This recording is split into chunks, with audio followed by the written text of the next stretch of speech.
Welcome, my fabulous diamond painting fanatics. I'm DiDi, and thanks for joining me for today's drill with me. And today we're gonna be covering the last 2 laws of the House of God. And maybe we'll do some words from the glossary, I'm not really sure. Let's see how long I can talk about 2 laws. And then I need to find something else to talk about. Oops. I really enjoy doing this series, but hey, the book's only so long and we can't keep going forever. And I'm still working on my lovely confetti elephant. I'm sorry, my brain is just not working this morning. But I'm working on my confetti elephant from the Dispaint store. I'm in the part where there were so many bubbles and puckers and stuff.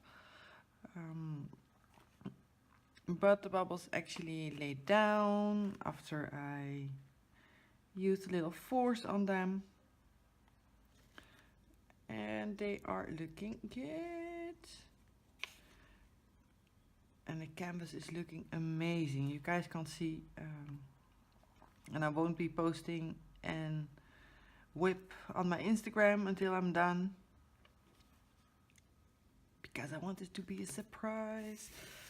But for those of you who follow me on Instagram already know that this is gonna look amazing when it's done. It's simply amazing. And I only need a 40 by 10 centimeter section and then I'm all done. Which is nice, but I'm hoping I can get it done before Thursday, so for you guys before tomorrow, because I'm going on a little vacation to Scotland, which also means that it might not be, I might not upload a drill with me for next week.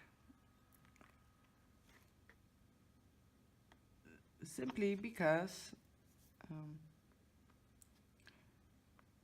I might not have time to record a second one. That's just the way it goes. Just the way it goes. The planner in my hospital gave me an enormously fun, yes, it's extremely fun schedule in the days leading up to my vacation. So I still need to clean my house, I need to pack, I need to find my passport. Found my passport, I just glanced over to the place where I normally keep it and it was actually lying on top of something. So I already found my passport, check. But then I need to pack and I need to make sure my shoes are waterproof. So I need to impregnate them with some of those very nice bottles of stinky stuff, and to make sure that everything, at least my feet stay dry, and my body's gonna stay dry too. That's, I'm pretty sure of that, but. I tried to find some rain covers for my pants, but they only had a medium, and I've got a big booty, so those would not fit. And yeah, it's I really hope the weather stays as predicted. They currently predict actually quite nice weather with only 30% chance of rain for the majority of our stay. And actually quite nice temperatures, so It's looking good, but you never know what's gonna happen. But yeah, I needed to buy a lovely waterproof jacket, water and windproof, lightweight. And the moment you hear all those words, you know it's gonna look awful. But yeah, walking in the rain, enjoying the sights in my normal jacket, that's not gonna work, because then I'll be soaked for the entire duration of my vacation. So yeah, I needed to buy those. And then this morning I looked at the new releases from Diamond Art Club, and I saw one of them on clearance because the rendering around the face wasn't good and it was an extremely nice price. And then I realized that I can't order anything now because I'm not going to be home for the next couple of 2 weeks. I'll be home in 2 weeks, but yeah, so I can't order and I'm upset. No, I need to watch the budget anyway, so that's not, it's just something I forgot. And I am gonna be working on a little extra project. I know I promised you guys to do the crochet and the cross stitch and the needle fell thing. I know, and then I started cross stitching and I sucked at it. Excuse my French, but it was horrible. So yeah, that's it's still, I still have the stuff, and I'm gonna try again, but I was so frustrated with the crochet that I haven't tried it since. And I know it's fun and it's easy. Well, not with the directions I got in the kit. They really do think that you already know how to crochet. So yeah, after the holiday, or my holiday, I'm gonna do a second attempt, and if it isn't working, I'm gonna toss it.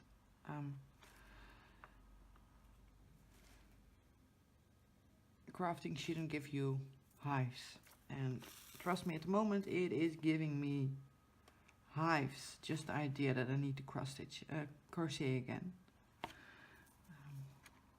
But oh well.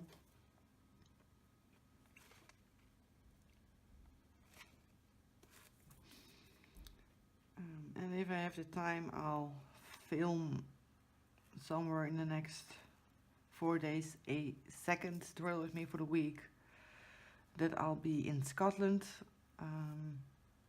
But that's just if I've got the time to actually film, edit, and then upload everything. So yeah. Vacation stress. Pre-vacation stress is the best stress ever. Not.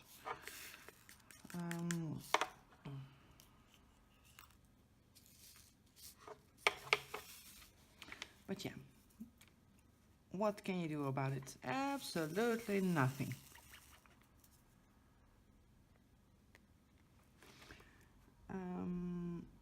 Oh yeah, and I promised we would do the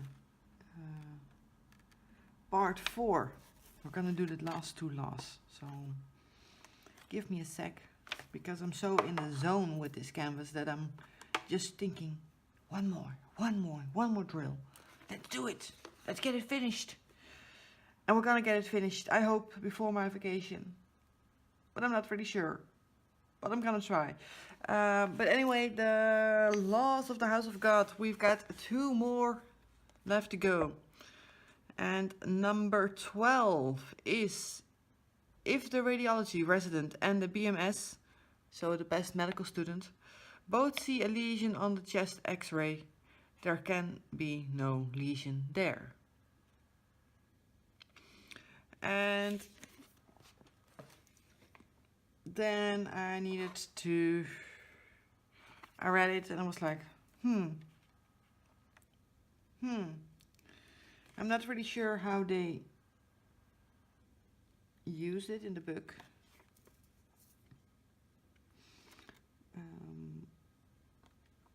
And to translate chest lesion on an x-ray, they usually mean a tumor that's visible, so a swelling, something that isn't supposed to be there, which can vary in what it is, from cancer to lymphomas to infectious diseases. But yeah.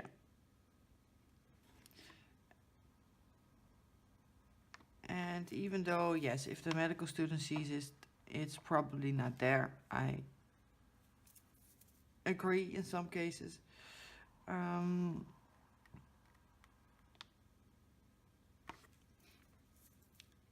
But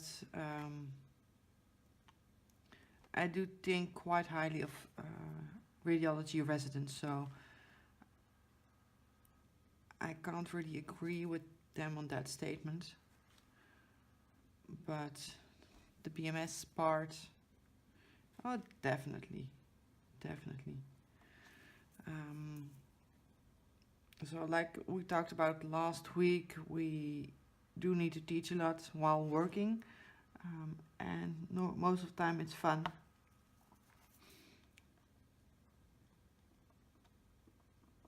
And reading this law, my mind went back to an intern I had and I had to teach, and I looked at an x-ray with him, and trust me, almost a blind guy could almost see that bone was fractured. It was horribly shaped. It just looked awful. And of course, my medical students told me with straight face that no, there's nothing wrong, and he was going to give the patient some pain meds, and then he was going to send him home. And I was like, oh really? Yes, there's nothing wrong. And so my first response was, did you actually look at the x-ray? Because there are medical students that just say they looked at the x-ray and didn't look at the x-ray. So first response is, have you actually looked? Yes, he looked and he showed me the x-ray and he told me, nope, nothing's wrong there.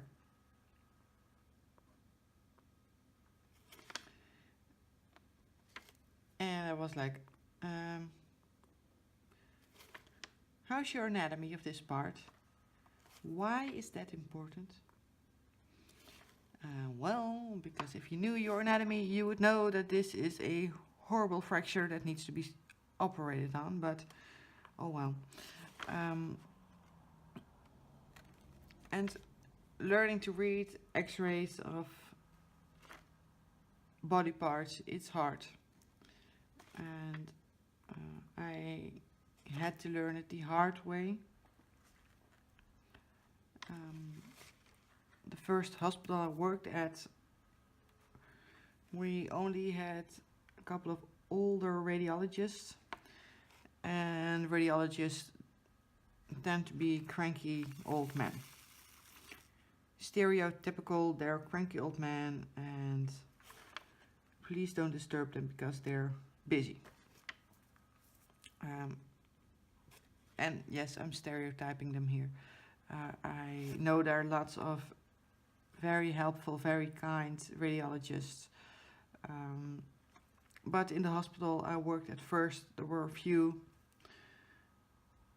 of whom I still know the name. and it's been quite a while since I left there. And I still know the name of the guys that would give you shit when you would call them to ask about a X-ray, CT scan, whatever. They would get horribly upset if they need to do something in the evening. They would yell at you. They would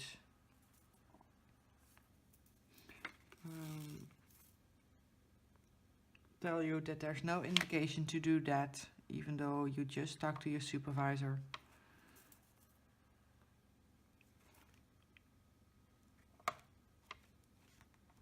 And yeah, some of them, they really, it became a running joke. There was one, if you had to call him, the first 7 words out of his mouth would be curses, and the only way to get him to do what you wanted in the middle of the night was to tell him that you understood that it was late and that the patient really needed his help, and because of that you need to do an X-ray or a CT scan. And yes, he did need to look at it, but well, the patient was in trouble, so well, and that took approximately 10 minutes, but then he would do it. So you would always get what you wanted, but it would take a little while. Then we had the one that simply said no, to the point where I would have a seriously ill patient, and I would explain to him that yes, I know it's late, but I need to know what's going on. The patient is ill, there's something wrong, and he wouldn't do the ultrasound, CT, whatever, until my boss came into the hospital, checked out the patient himself, and then called him to say that he indeed needed that examination. Yeah, that in some cases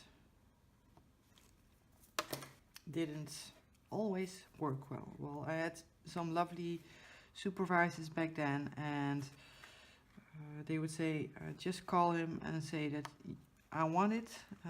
Oh no, wait, you know what? I'm gonna call him myself. I'm gonna drive now, but I want him to come in straight away because you're telling me the patient is ill and there's something wrong. So we're gonna do that examination, and we're definitely. I'm gonna come and I'm gonna check out the patient, but we're gonna get that examination first. And he would really stick up for us and say, well, look, there's a seriously ill patient. My resident, she's good, right? She's really good. She saw that there's a problem, and yes, we need to do it. And of course, when my boss called, there was never any problems. He always got what he wanted. Oh, but he was an asshole. There's nothing else to say about it. The guy that cursed, yeah, it was annoying that you had to explain and pamper him, but he would do the thing that's best for the patient, and the other one would just simply say no. And then we had the one that when you were in serious problems,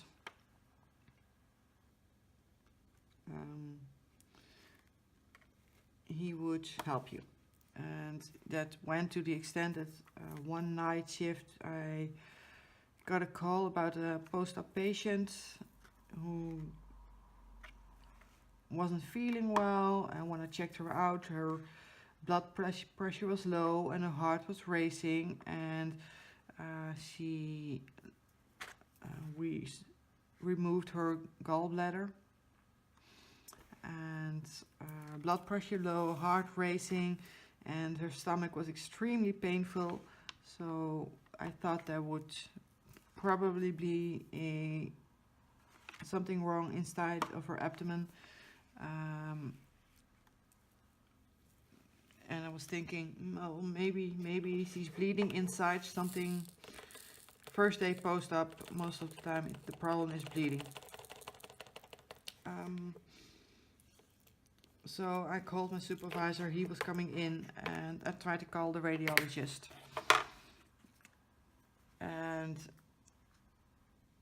he wouldn't come. Well, I couldn't reach him. And I tried and I tried and I tried, and after half an hour, I still didn't have the radiologist on the phone. So, being a small hospital, I called back to the dispatch and I said, well, I'm sorry, but I really need a radiologist. Could you please phone someone else for me? I know they're not on call, but my patient has an issue. Please call someone else. Try doing that in a larger hospital where they don't know who you are. You're never going to get that done. You're not going to be able to call an attending supervisor that's not on call. Nope. But luckily this hospital, yes, they helped. And, so the first person I got on the phone started yelling at me that he wasn't on call and how I had the nerve to ask for another radiologist, and then he just hung up.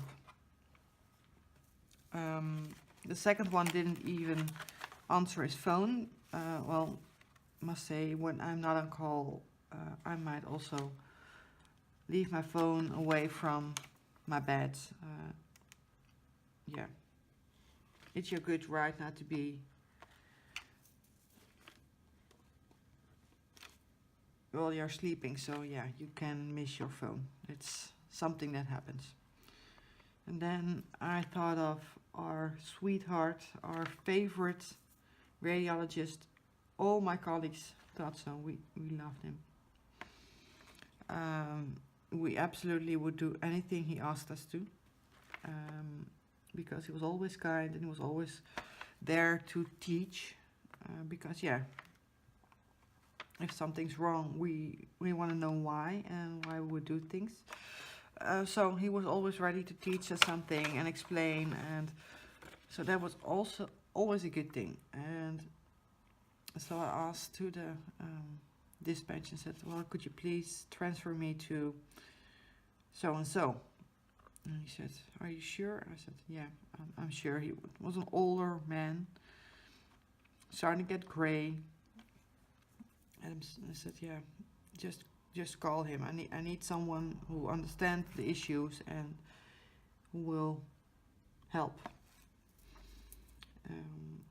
So I got him on the phone and explained the situation. And that guy, of course, at first he wasn't happy. And I explained everything. I said, I'm so sorry, I need to call you, but my patient is in need. Something's wrong. I need your help.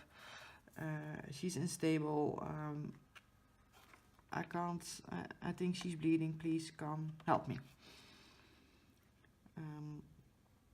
And he said, yes, I'm on my way. Give me a little while. I need to get dressed. And when you're not on call, getting dressed takes a bit longer than when you're on call, because when I'm on call and I'm sleeping at home, I have my go bag ready. So I have my bag ready, set next to the door. I have my clothes lying on the back of my bed, so I literally only need to jump into them. My shoes are close by, don't have to search for anything. Everything's ready to go.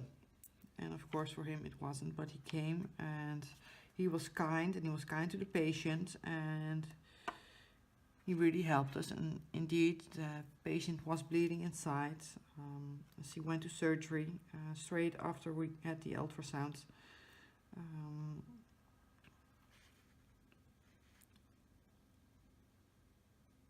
And the radiologist was kind enough to actually stay in. He says, well, I do not know what's wrong with my colleague, but we're gonna check everything. We're gonna make sure that that there is a radiologist on call. I'm just gonna stay awake, because by then it was 6 o'clock in the morning. He said, I'm gonna stay here. And learning of that, my supervisor actually called in to one of our other colleagues, of which he knew that they would be awake early in the morning, and he asked for a little breakfast on delivery. So we made sure that the radiologist had some breakfast that morning, and a nice breakfast with some croissants, some fresh pressed juice, some good coffee, all the good things you want in the morning. But that's how good and how kind that radiologist was, that nobody in his right mind would say no. When you got that request at 6 in the morning, you would get up and make sure that there was a nice breakfast for that man.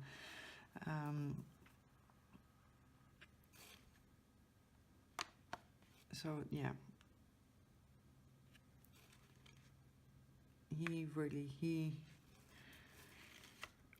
when I think back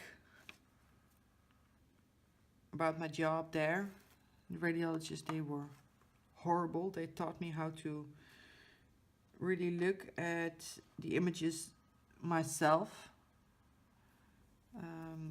because yeah, that's the only way you would get a result fast. If you would call up and say, I think I see something wrong, would you please be so kind to take a look at this CT, because if there's something wrong, I need to prep the patient for surgery. And he would, he taught us. He would always explain, and he would be kind enough. But I learned that way, the hard way, by having to look at my own CT scans, having to process the data and see what's going on. I learned to look at just about anything. It's really helpful now, but back then it was real time consuming. And by the time I left in that hospital, the moment at the end, I stopped phoning the radiologist. I just walked down to their office, and the moment I walked in, the guy who did the CT would always say, oh, something's wrong. And I was like, yeah, I think something's wrong. Would you please be so kind to take a look with me? And I'll show you what I saw and why I think it's wrong. And then we would do a little teach.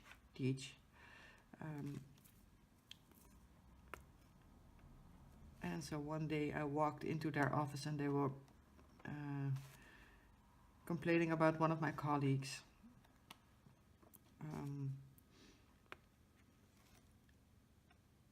And by the time I walked in, the response was, yeah, but we do have good ones. We also have DiDi. And I was so proud, and I stood there in the opening from the door, and I was like, hi, excuse me. And they started laughing. I said, yeah, I'm sorry, I'm not gonna, I heard, I'm not gonna tell. Thank you, it's kind. But yeah, it's very strange walking into a conversation that ends up giving you a compliment that I otherwise would never have heard, so it was nice to hear. But yeah, that hospital, I really enjoyed working there.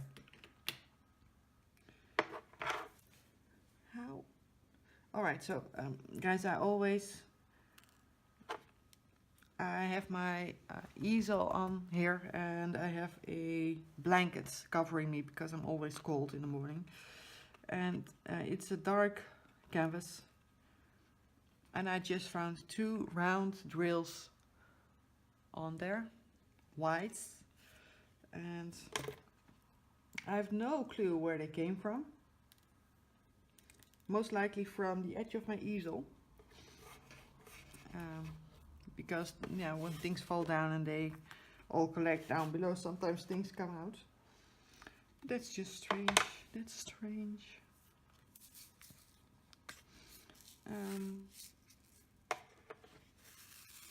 But yeah, no, only good things to say about the radiology residents I worked with.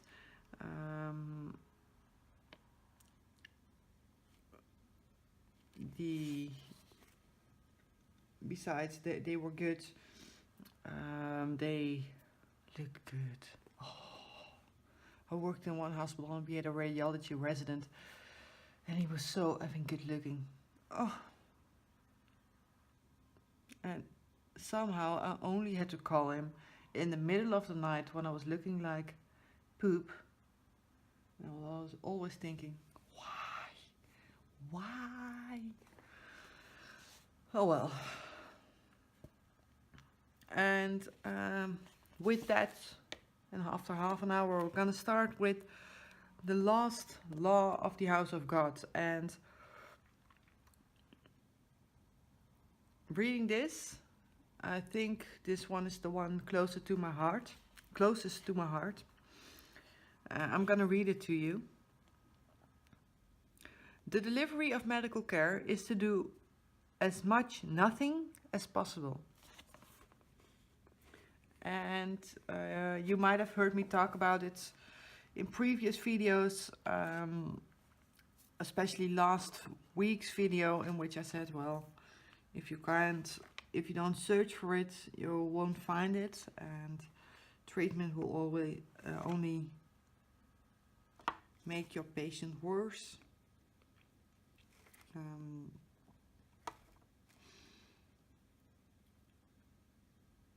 And I truly believe that sometimes you just need to not treat some minor things, because the treatment is gonna hurt your patient more than the actual condition they're suffering from. And of course,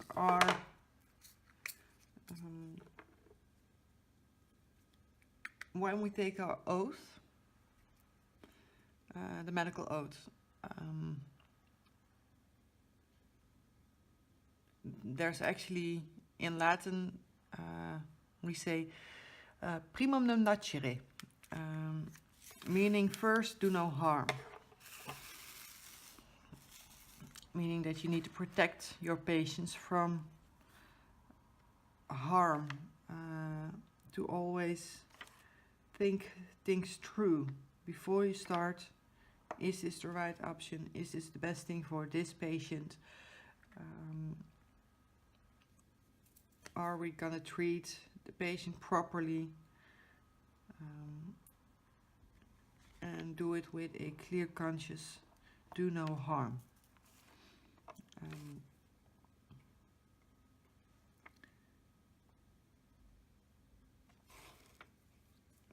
For me, the oath is extremely important. I'm not extremely religious, but I live by my oath, meaning that I try not to do harm. I'll try to help just about whomever needs my help, even on my days off. I will always walk over when I see someone who just fell.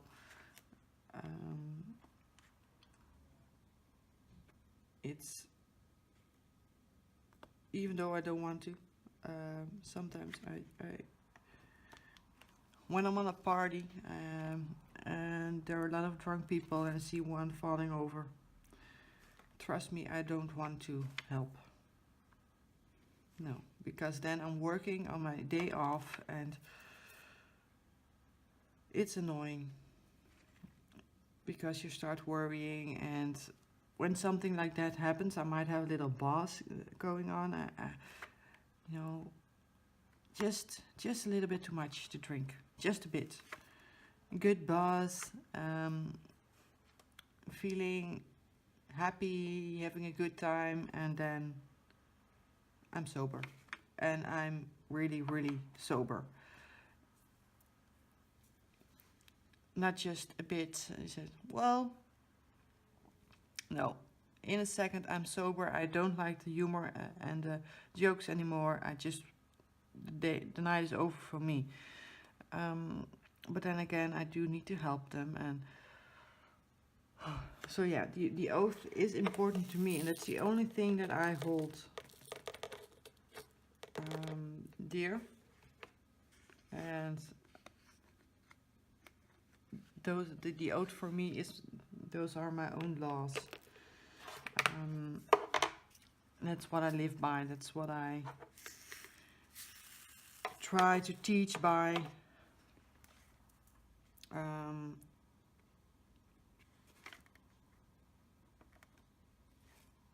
It's, yeah, I think it's hard to explain, but even on my days off, I sometimes feel I'm doctor first and DiDi second. Because trust me, when I get a call that something big happens on my day off and they need my help, I'll get in the hospital, in my car, I drive to the hospital, and it doesn't matter how long I need to work, I'll be there and I'll do whatever needs to be done.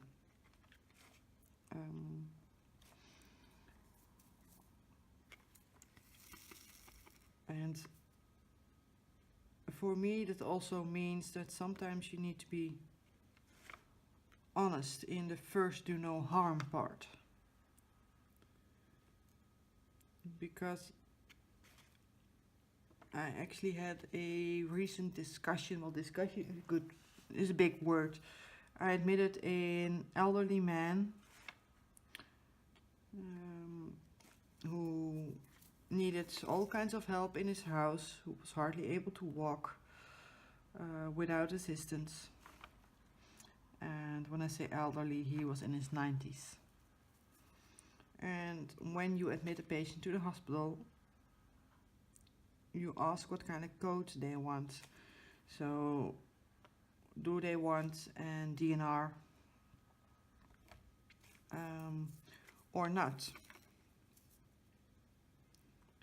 And that elderly man in the 90s told me, yes, I want everything to be done.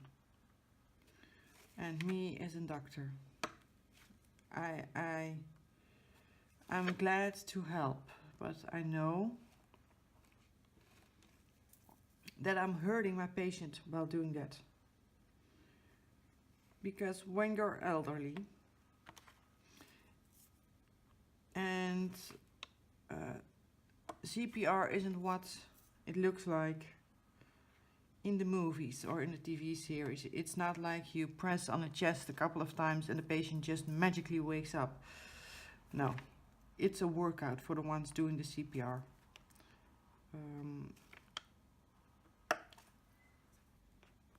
I actually always take off my white coat when I need to do it. Simply because it is heavy. It is hard work. The patients usually be bruised over their chest. They have multiple rib fractures. They might not come out of it the way they went in. So when an elderly person with a considerable medical history will tell me, I want everything to be done to be kept alive, including resuscitation, I will always tell him, ask him whether or not he knows what it means to be resuscitated. And then most people tell me that they think that you just press their chest a couple of times and they wake up and they walk away. But sadly the reality is that even in the hospital, sometimes you find out after a little while, meaning that the brain has been deprived of oxygen for a while, meaning that 9 out of 10 times you walk away with considerable damage to your brain. And meaning that if you were already just hanging on, things didn't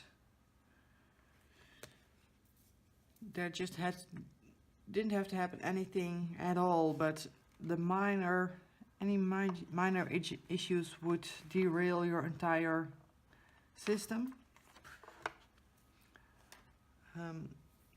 That balance, that's gone.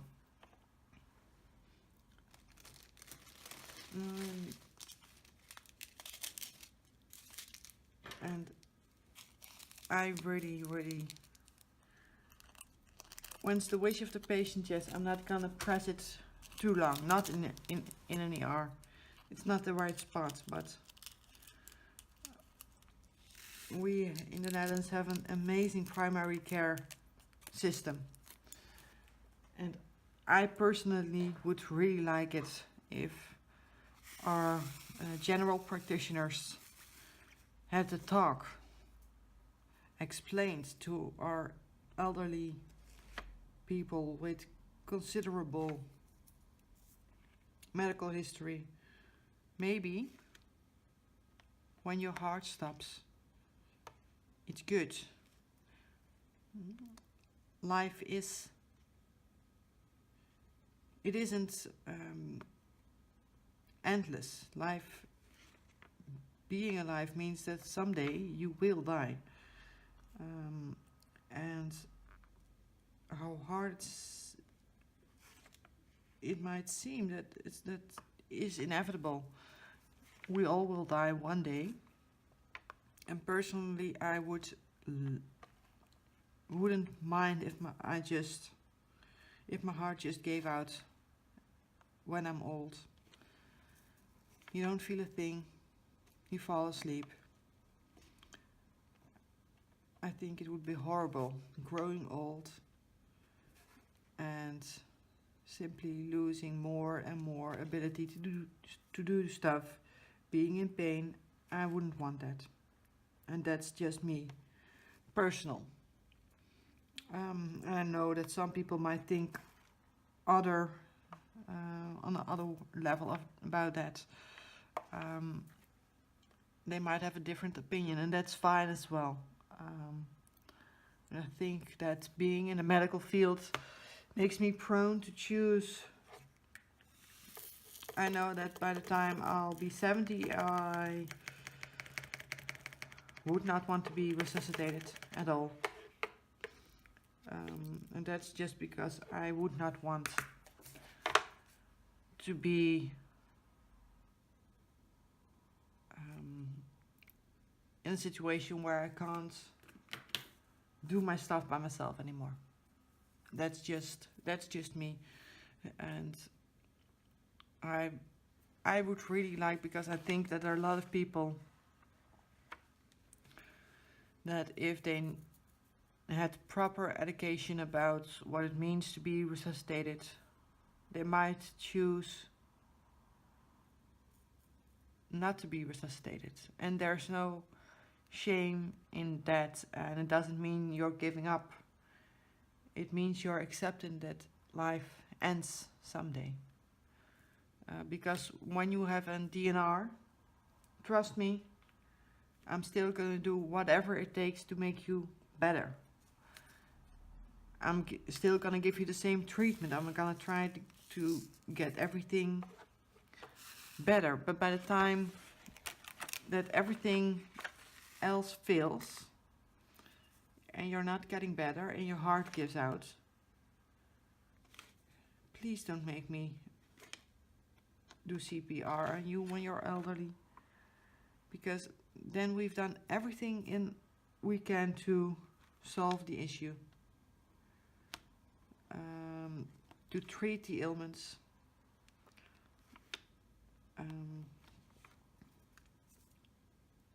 But yeah, if you want to, I'll do it. It's part of my job.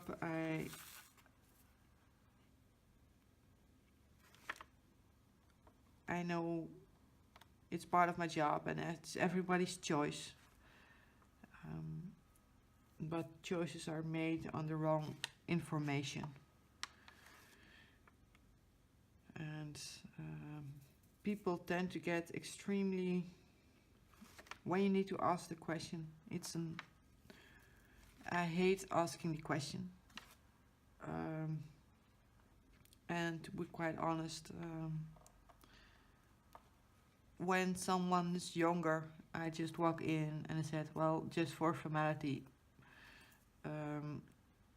I assume that you want everything to be done to be kept alive. And is that correct? Most people in their 40s, they will say yes. But there are the cases where you really need to think whether or not it's the best thing to do for your patients to resuscitate them. When you know that the patient is suffering from an illness that is gonna end in pain, it's gonna be suffering for a long, long while.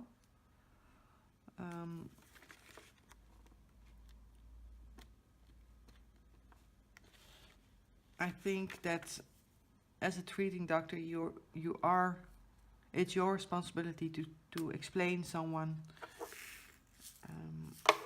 that sometimes dying is the end, but dying for a patient, how horrible it is to lose a loved one, and how horrible it is for me as a doctor to watch a family lose a loved one, because that feeling never really, you don't get used to it. It's you can see and feel their pain. So trust me, you never get used to it. It's something that you accept as part of life, and I think accepting that dying is part of life makes it easier for me, because that's just, sometimes we can try whatever we want and the patient will die, but yeah, we can't treat everything. We're not God. Even though some of my colleagues might think they're God, we're not God. And there's actually a pretty good book written about our modern expectations of healthcare and our expectations of dying, and it's really on my wish list. I really want to read it, and I might do a little book series on that one as well, just because I think that when I read the back part of the book, it really resonates with me, and it's written by a surgeon, and I think it's something that's really enlightening. And of course I forgot the name of the book, it's in English, but it's actually took a picture of it.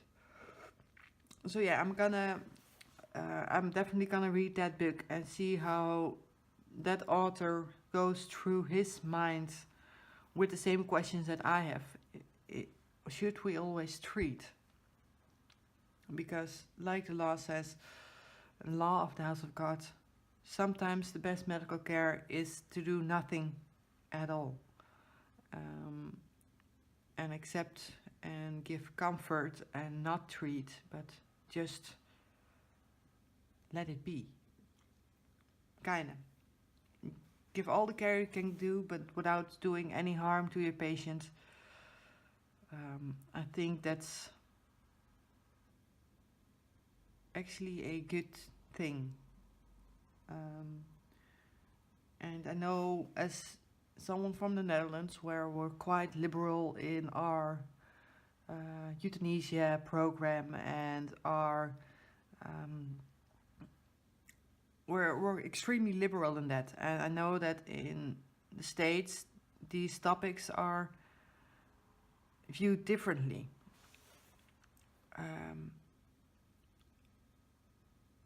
But how often do I see a person come into my ER and they say, doc, just give me the medication. I don't want to anymore. I'm done. I'm old. I'm tired. I'm done. And then I can't give them the medication. Euthanasia program is extremely tightly regulated. It needs to be assessed and reassessed, and it takes a while to get things ready for that. So it's not like we walk around with a little syringe in our jacket, and each time someone says, I don't want to go anymore, don't want to live anymore, we're gonna give them the injection. Definitely not. There's extremely high regulations about it. It needs to be done by doctors that actually know the patient. They can ask for it, and then it will be assessed and reassessed, and the medical records will be looked into. And so it's definitely not like, oh, you want to die, oh, here you go. Definitely not. But when you have an elderly person tell you, doc, I'm done, it's okay, just give me the syringe, it's really hurting me. And I think you feel their pain. They just, sometimes it's enough. And then you talk to your patients, and I explain to them that I can't give them the syringe, because they all think that the moment they say that they don't want to go, they don't want to anymore, they're gonna die. That's not how it works. And I'll explain that to them, and I say, well, I propose that we're gonna do as much nothing as possible, meaning we're gonna give them the antibiotics in the IV. We're gonna see whether or not we can get them walking again. Give them comfort, give them painkillers, give them whatever, but nothing too invasive, no surgery. They're not gonna go to the ICU. The moment they stop, the heart stops, we're not gonna do anything. And then you'll explain, we'll try to fix you, but we're gonna do it in the most minimalistic way. And when other things are needed, we'll come to you, we'll explain to you what needs to be done if we want to cure you. And then it's your choice. Do I want to go, do I want to continue, or do I want to say, no, enough is enough, it's good. And if you have a patient that actually comes in like this, and you just say, well, we're hearing this, we're not going to do this, we're not going to do this, you can see the relief on their face. Of course, I always have the discussion with my patients that they signed, or they are in the process of, if it's time to go, they want the euthanasia. and but they don't realize that if I did what they asked me, I would be a murderer. I would murder them. So you'll definitely need to explain, and we as doctors need to explain better what it means to do those kinds of procedures, that they take time, that they're not something that's just, I want it now, we're going to do it now. No, it needs time, and things need to be arranged properly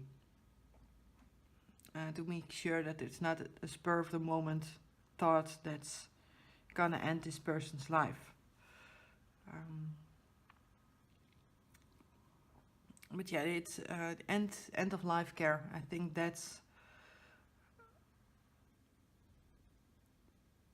important, and I think it's underestimated and underappreciated in our modern day medicine.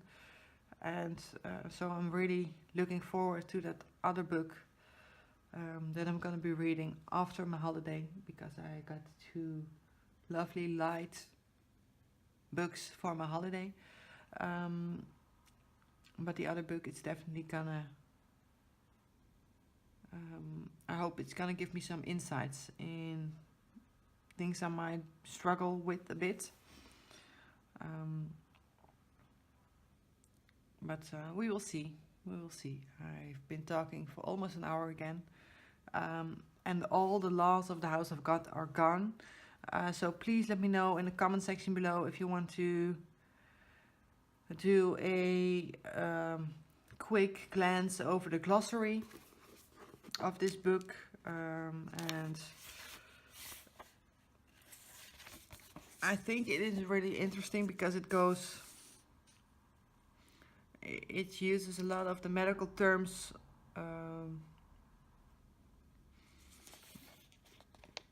and explains a lot of things, and I don't think it's really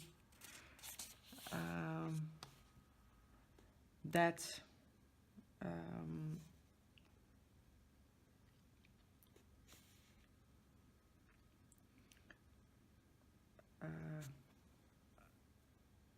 that's interesting to listen to. Although there are some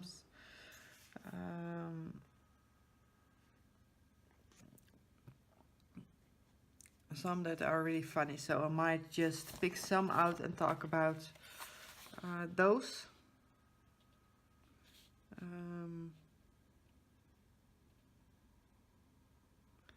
And we'll I'll just find some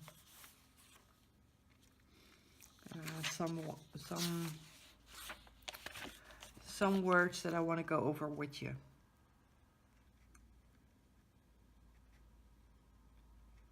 Yeah, I think that would be fun. So I'm gonna find some that aren't too medical, and some that really are funny, or some things I can talk about. So I'm gonna look over those, but it's gonna be after my vacation, most likely, unless I find some time to actually film that one in between. So yeah, I hope you enjoyed listening. I know I've been going over some pretty heavy stuff the last couple of Drill With Me's. And it's a craft channel. I'm not really sure whether or not this is the right place. But I think there are some things in life that are not shown the way they should, or that aren't really known. So yes, it's something close to my heart, and I really hope you're not offended by my answers. If you are, please let me know. It's never been my intention to offend anyone.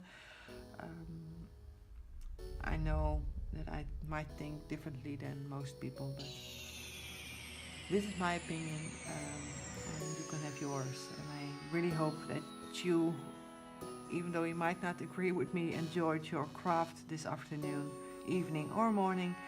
And I hope I'll see you in my next video. As always, happy dreiding!